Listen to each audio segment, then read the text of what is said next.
थारे सुरेश जी इंस्टा ऊपर घना फॉलोवर फैन बड़का आप रा पड़े।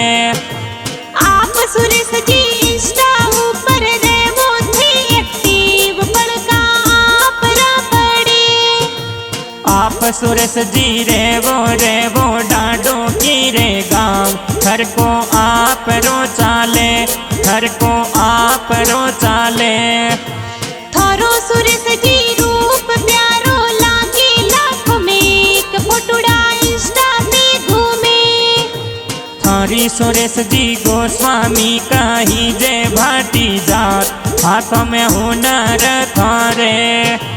थारे सुरेश जी भैरुनाथ डिजिटल स्टूडियो जोर बिजनेस हो हाले।